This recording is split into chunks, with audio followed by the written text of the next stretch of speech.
तो प्रस्तुत अध्याय में महाराज ध्रुव के वंशजों का वर्णन है और इसमें मुख्यतया महाराज अंग का वर्णन चल रहा है।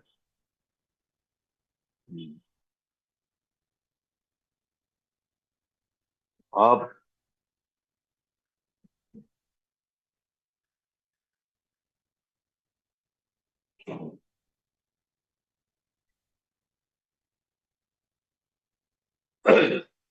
महाराज अंग निसंतान थे। संतान प्राप्ति के लिए उन्होंने विचार विमर्श किया ब्राह्मणों से। ब्राह्मणों ने उन्हें अश्वमेध यज्ञ करने की सलाह दी और महाराज अंग ने पूरी तैयारी की, यज्ञ की सामग्रियों को एकत्र किया। जो भी यज्ञ में आवश्यक वस्तुएं थी सब उन्होंने एकत्र किया और उच्च कोटि के ब्राह्मणों को भी उन्होंने यज्ञ के लिए बुलाया। यहाँ पर बताया जा रहा है कि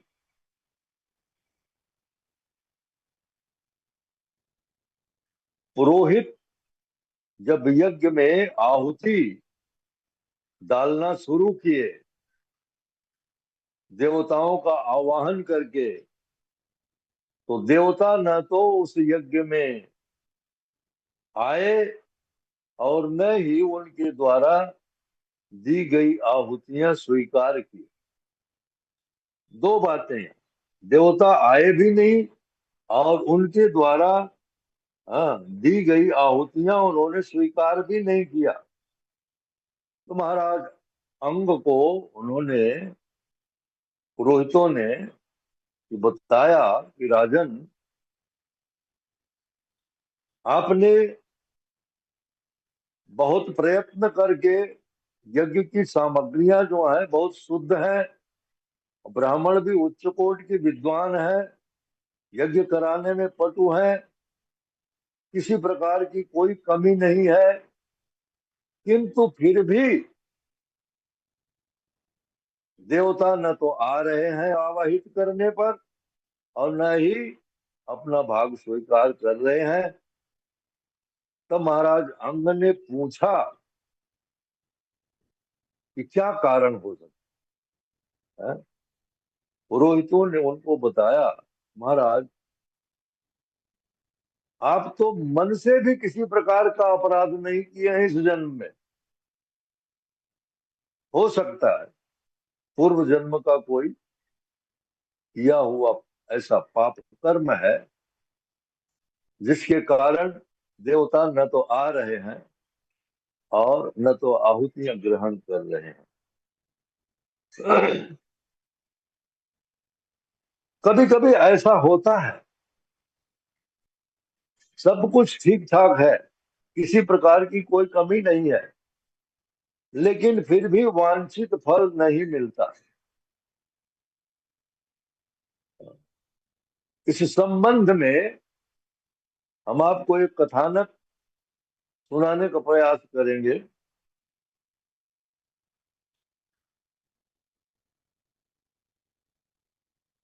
ब्रह्मा जी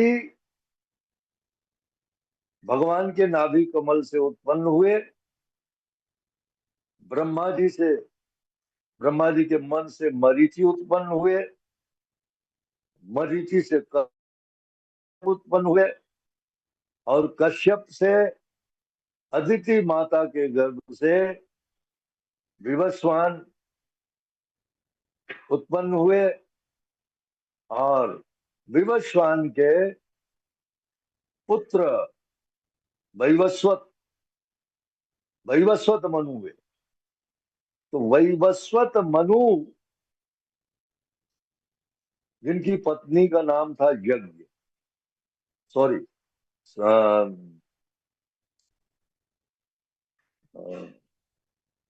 मैं भूल रहा हूं। तो वैवस्वत मनु शतरूप। ये हाँ, शतरूप। नहीं, वैवस्वत मनु के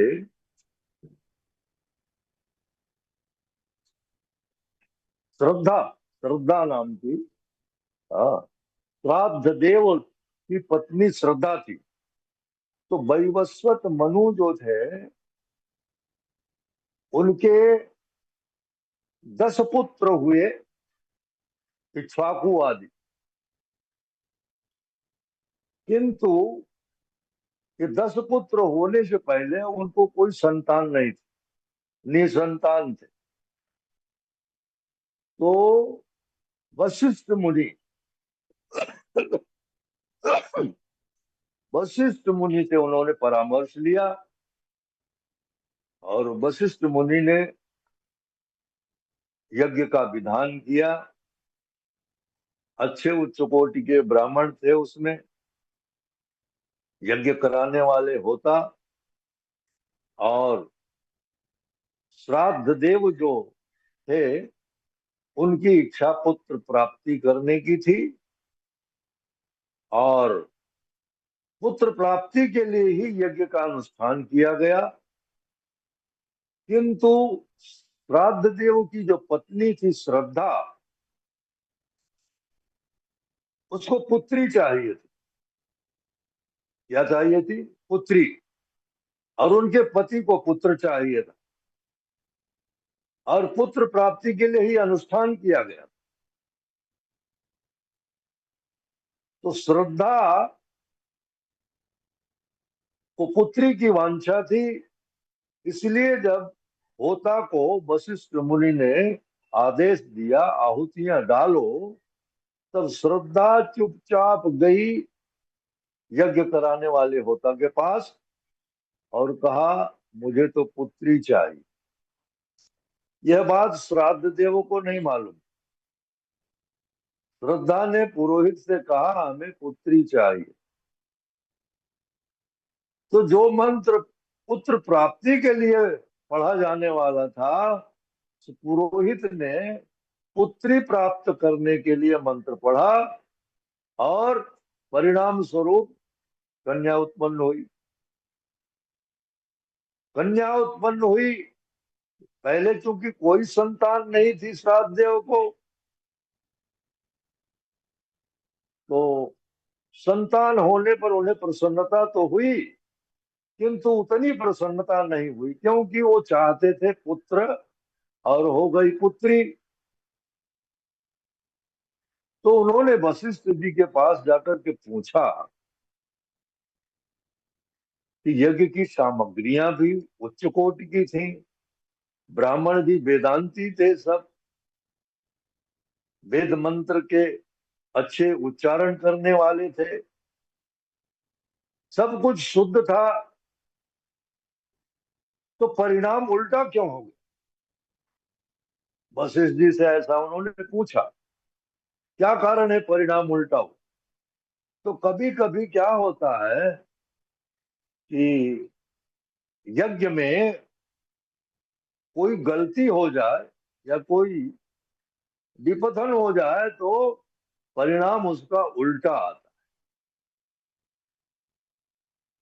तो यह बात श्राद्धदेव को भी पता नहीं थी, वशिष्ठ जी को भी पता नहीं था, ऐसा क्यों हो गया। उन्होंने होता से पूछा ऐसा क्यों हुआ।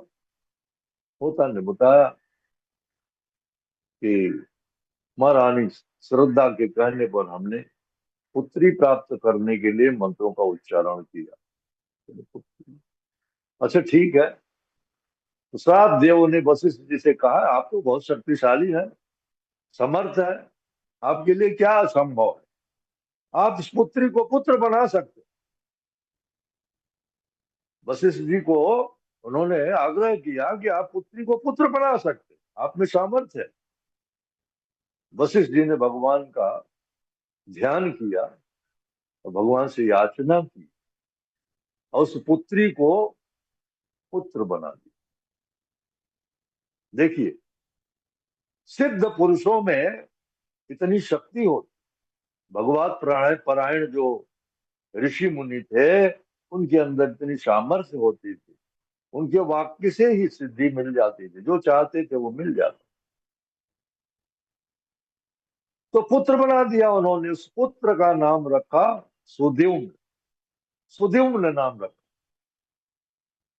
बड़ा तेजस्वी था, बड़ा सुंदर था वो सुद्युम्न। बड़ा हुआ।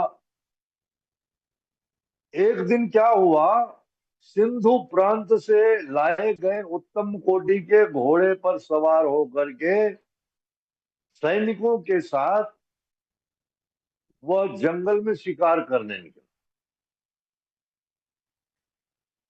और शिकार करते करते उत्तर दिशा में वो प्रस्थान करते जा रहा था, काफी दूर निकल गया। कैलाश पर्वत के नजदीक सुमेरु पर्वत की तलहटी में सुकुमार नाम का एक वन है, जहां भगवान शिव लीला करते, माता पार्वती के साथ विहार करते।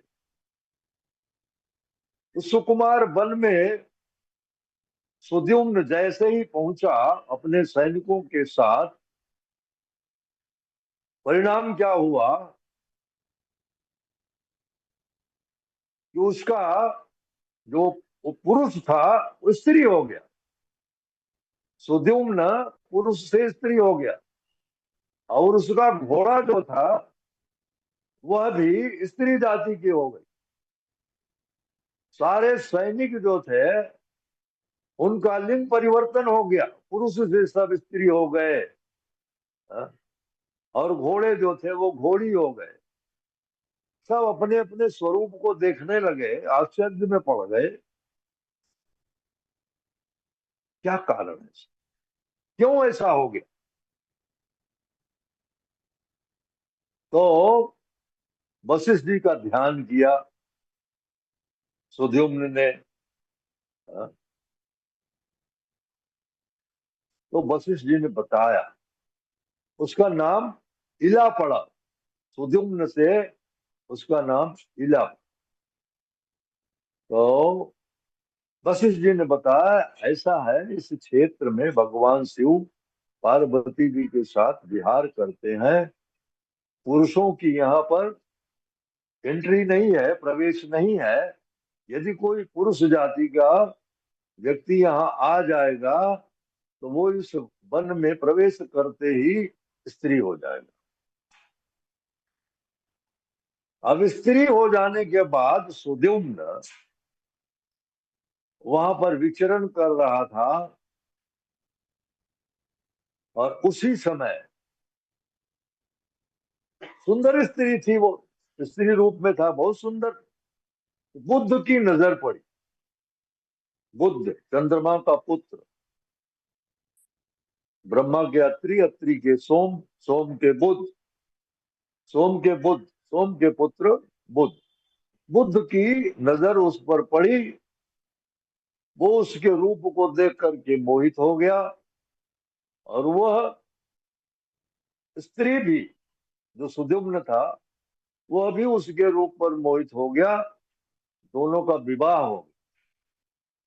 दोनों का विवाह हो गया। ऐसा कहा जाता है उस सुकुमार वन के विषय में कि एक बार भगवान शिव माता पार्वती के साथ वहां विहार कर रहे थे, तो कुछ सिद्ध पुरुष, संत महात्मा लोग, वो भगवान शिव का दर्शन करने जा रहे थे।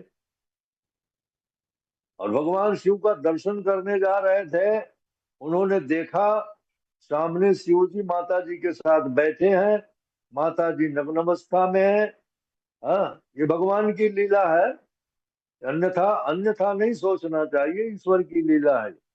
ईश्वर कुछ भी कर सकता है। तो साधु महात्मा जो जा रहे थे शिव जी को मिलने, वो अपना रास्ता बदल दिए। यह दृश्य देख करके वो अपना रास्ता बदल दिए।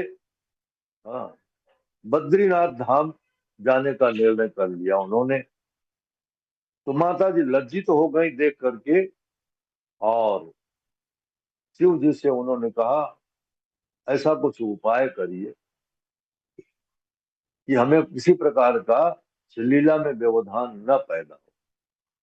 उसी समय शिव जी ने ऐसा कहा कि आज के बाद जो इस सुकुमार वन में प्रवेश करेगा, पुरुष से वो स्त्री बन जाए। ये स्थिति थी। तो वो सुद्युम्न जो स्त्री बन गया, बुद्ध के साथ उसका विवाह हुआ, अपने नगर में आया। नगर में आया तो वशिष्ठ जी ने कहा कि ये 1 महीना तो स्त्री रहेगा, 1 महीना पुरुष रहेगा। स्त्री से उसको फिर पुरुष बना दिया उन्होंने, लेकिन कहा कि 1 मास तक ये पुरुष रहेगा और 1 मास स्त्री रहेगा। जब स्त्री रूप में था तभी वो बुद्ध के साथ उसका संबंध हुआ था, तो बुद्ध को उससे पुरुरवा का जन्म हुआ। इसमें देखिए दोनों वंश हैं, चंद्र वंश भी है, सूर्य वंश। सूर्य वंश में हाँ, सुद्युम्न का जन्म हुआ था, और बुद्ध जब स्त्री रूप में उससे संबंध किए तो उसे पुरुरवा का जन्म हुआ।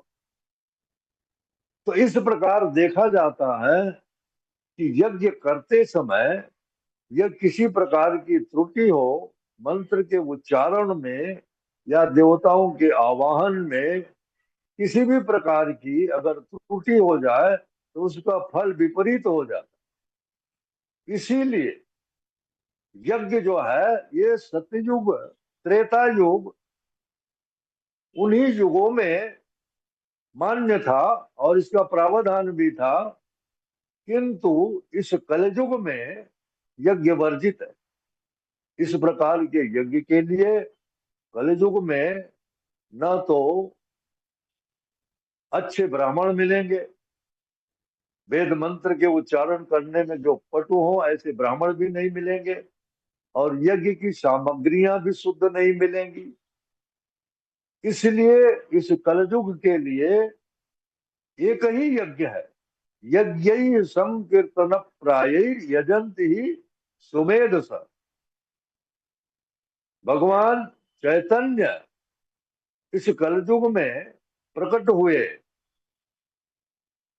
हाँ, कृष्ण वर्ण किसा कृष्ण सांगो पांगास्त पार्षद यज्ञ संकीर्तन प्राय यजंती ही सुमेध स।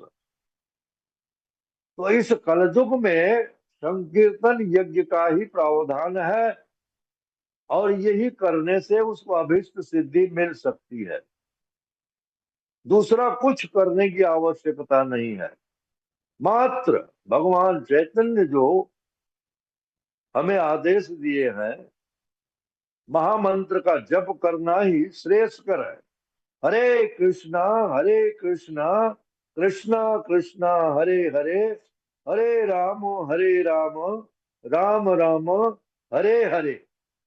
एकमात्र यह संकीर्तन यज्ञ जो अकेले भी व्यक्ति कर सकता है, किसी सामग्री की जरूरत नहीं है। करताल हो तो भी कर सकता है, मृदंग हो तो भी कर सकता है, मृदंग करताल न हो तो भी कर सकता है। सिर्फ जिह्वा का काम है, इस महामंत्र का उच्चारण करे, जप करे, कीर्तन करे। इस कलयुग के लिए सबसे उपयुक्त यज्ञ ही संकीर्तन यज्ञ।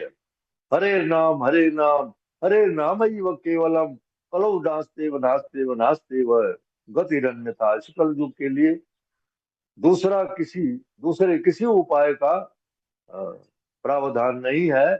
सिर्फ संकीर्तन यज्ञ ही करना चाहिए जीव को, और संकीर्तन यज्ञ से ही जीव को अभीष्ट सिद्धि प्राप्त हो सकती है। अभीष्ट सिद्धि क्या है? जीवन का लक्ष्य भगवत प्राप्ति है। भगवत प्राप्ति के लिए सबसे सरलतम उपाय है संकीर्तन यज्ञ। हरे कृष्ण।